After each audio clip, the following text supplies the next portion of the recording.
আসসালামু আলাইকুম।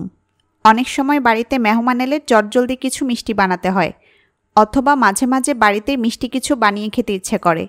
কিন্তু মিষ্টি কিছু বানাতে তো বেশ অনেকটা সময় লাগে। যারা চটজলদি মিষ্টি খাবার বানাতে চান তারা বানিয়ে ফেলতে পারেন পাউরুটির শাহি টুকরা। যে কোনো ঘরোয়া আয়োজনে অথবা অতিথি আপ্যায়নে শাহি টুকরা পরিবেশন করতে পারেন। চলুন সহজ কিছু উপকরণ দিয়ে সহজ প্রসেসে দেখিয়ে দিই রেসিপিটি।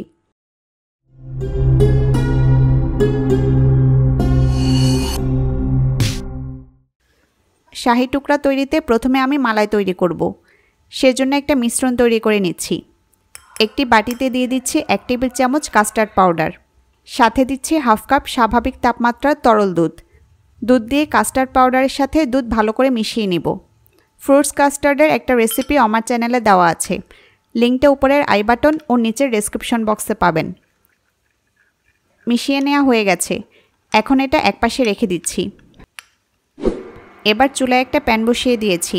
প্যানে দিব তরল দুধ। আমি 500 ml গরুর দুধ প্যানে দিয়ে দিচ্ছি। আপনারা পাউডার দুধ দিয়েও সেম প্রসেসে রেসিপিটি করতে পারবেন। চুলার আঁচ মিডিয়ামে রেখে এবার নেড়ে দুধটা জাল করে নেব। আর জাল হতে হতে দুধটা ঘন হয়ে আসবে। অনবরত নেড়ে দুধ জাল করতে হবে, যাতে দুধের উপর সর না পড়ে। দেখুন আমি অনবরত নেড়ে দুধ ঘন করে নিয়েছি। 500 ml দুধ ঘন করে আমি প্রায় 300 ml করে নিয়েছি। এ পর্যায়ে আগে থেকে মিক্স করে নেওয়া কাস্টার্ড পাউডারের মিশ্রণটা ঘন দুধের মধ্যে দিয়ে দিব। দিয়ে অনবরত নাড়তে হবে। আর চুলার আঁচ কমিয়ে মিডিয়াম থেকে লো করে দিতে হবে। আপনারা কাস্টার্ড পাউডারের পরিবর্তে কিন্তু কনডেন্স মিল্ক বা ক্রিমও দিতে পারেন। মিশ্রণটা ভালোভাবে দুধের সাথে মিশে গেলে দিয়ে দিচ্ছি সামান্য পরিমাণ কেওড়া জল। কেওড়া জল দেওয়ার পর আবারও ভালো করে নেড়ে নিচ্ছি। কেওড়া জল দিলে খুব সুন্দর একটা ফ্লেভার আসবে। দুধ ঘন হয়ে এলে এমনিতেই মিষ্টি হয়ে যায়, তাই আমি চিনি দিচ্ছি না। আপনারা যদি মিষ্টি পছন্দ করেন তবে কিছুটা চিনি এই সময় দিয়ে দিবেন। কনডেন্স মিল্ক বা ক্রিম দিলে চিনি দিতে হবে না। অনবরত নেড়ে নেড়ে মালাই তৈরি করে নিতে হবে। নাড়তে নাড়তে দেখবেন একটা ক্রিমি ভাব চলে আসছে, অর্থাৎ মালাইয়ের টেক্সচারে চলে আসবে। তখন চুলা অফ করে মালাই নামিয়ে অন্য পাত্রে নিয়ে নিতে হবে। আর ঠান্ডা হলে মালাই আরও কিছুটা ঘন হয়ে আসবে, তাই চুলাতেই বেশি ঘন করে ফেলা যাবে না। মালাই তৈরি করার পর এবার আমি শিরা তৈরি করব। সেজন্য প্যানে দিয়ে দিচ্ছি পানি।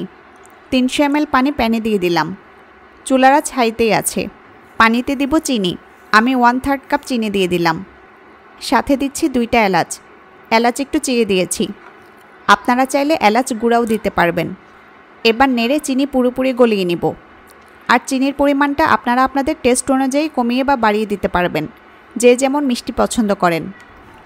চিনি পুরোপুরি গলিয়ে নিয়েছি। এবার ফুটে ওঠা পর্যন্ত অপেক্ষা করব। দেখুন শিরা ফুটতে শুরু করেছে।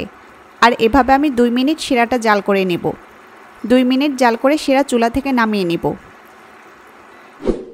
এখানে আমি 3 টুকরা পাউরুটি নিয়েছি। পাউরুটিগুলো একটু বড় সাইজের নিতে হবে। আপনারা দেখে বুঝতে পারছেন। একটু বড় সাইজের নেওয়ার চেষ্টা করবেন, তাহলে শাহি টুকরা দেখতে ভালো লাগবে। এখন আমি পাউরুটির চারপাশে শক্ত বাদামি অংশ কেটে ফেলে দিব। আমি বাদামি অংশগুলো কেটে ফেলে দেওয়ার পর পাউরুটিটা মাঝ বরাবর কোনা করে কেটে নেব। দেখুন আমি ত্রিভুজ আকারে কেটে নিয়েছি। আপনারা আপনাদের পছন্দ মতো সাইজ করে কেটে নেবেন।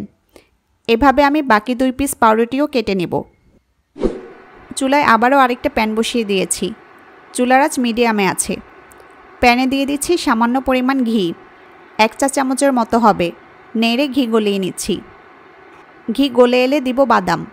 এখানে আমি 2 রকম বাদাম কুচি করে কেটে নিয়েছি। আমি কাজু বাদাম এবং কাঠবাদাম নিয়েছি। এবার বাদামগুলো ঘিয়ের মধ্যে দিয়ে অনবরত নেড়ে ভেজে নিব। আর চুলার আঁচ কম রেখে বাদাম ভাজতে হবে, তা না হলে বাদাম পুড়ে যাবে। অনবরত নেড়ে বাদাম ঘিয়ের মধ্যে কিছুক্ষণ ভেজে নিচ্ছি। বাদাম ভাজা হয়ে গেছে। বাদামগুলো এখন উঠিয়ে নিচ্ছি। একই প্যানে আরও 1 টেবিল চামচের মতো ঘি দিয়ে দিলাম। নেড়ে ঘি গলিয়ে নিচ্ছি। ঘি গলে গিয়েছে। এখন ঘিয়ের মধ্যে দিব কেটে নেওয়া পাউরুটির টুকরা। 3টা টুকরা দিয়ে প্রথমে ভেজে নিব। শাহি টুকরা তৈরিতে পাউরুটি ঘিয়ে ভেজে নিতে হয়। আপনারা চাইলে তেল এবং ঘি মিক্স করেও ভেজে নিতে পারেন, তবে শুধু ঘি দিয়ে ভাজলে টেস্ট বেশি পাওয়া যায়। আর চুলার আঁচ লোতে রেখে একটু সময় নিয়ে পাউরুটি ভাজতে হবে।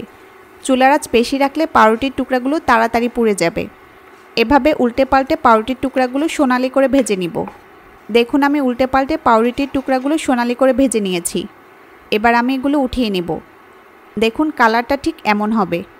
এভাবে আমি বাকি টুকরাগুলো আরও কিছুটা ঘি দিয়ে সোনালি করে ভেজে নিব। পাউরুটি ভাজার পর আমি তৈরি করে রাখা শিরাতে পাউরুটির টুকরাগুলো চুবিয়ে নিব। উল্টে পাল্টে 2 পাশ শিরাতে চুবিয়ে নিতে হবে। তবে বেশিক্ষণ শিরায় রাখা যাবে না, এতে টুকরাগুলো নরম হয়ে ভেঙে যাবে। আর পাউরুটির টুকরা গরম গরম থাকতেই এই কাজটা করতে হবে, তা না হলে পাউরুটির টুকরার মধ্যে শিরা ঢুকবে না। এভাবে সবগুলো পাউরুটির টুকরা শিরাতে চুবিয়ে নিতে হবে। আমি সবগুলো টুকরা শিরাতে চুবিয়ে নিয়েছি। এবার পরিবেশন করার পালা। একটা পাত্রে টুকরাগুলো সাজিয়ে নিয়েছি। এবার তৈরি করা মালাই আমি চামচ দিয়ে একটু একটু করে পাউরুটির টুকরার মধ্যে দিয়ে দিচ্ছি। দেখুন আমি সবটা মালাই পাউরুটির টুকরার মধ্যে দিয়ে দিলাম। এবার ভেজে নেওয়া বাদাম এর উপর দিয়ে দিব। বাদাম অবশ্যই ঘিয়ে ভেজে নেওয়ার চেষ্টা করবেন, এতে স্বাদ সবচেয়ে ভালো আসে। তৈরি হয়ে গেল ভীষণ মজাদার শাহি টুকরা। এটা এভাবে খাওয়া যায়, তবে ফ্রিজে রেখে ঠান্ডা করে খেলে সবচেয়ে বেশি ভালো লাগে। অর্থাৎ শাহি টুকরা ঠান্ডা ঠান্ডা খেতেই বেশি মজা। ফ্রিজে রেখে দিলে এটা 3 দিন পর্যন্ত ভালো থাকবে। রেসিপিটি কেমন লাগলো জানাবেন। কোনো প্রশ্ন থাকলে কমেন্টে লিখুন, আমি রিপ্লাই দেব। সবাই ভালো থাকুন, সুস্থ থাকুন। আল্লাহ হাফেজ।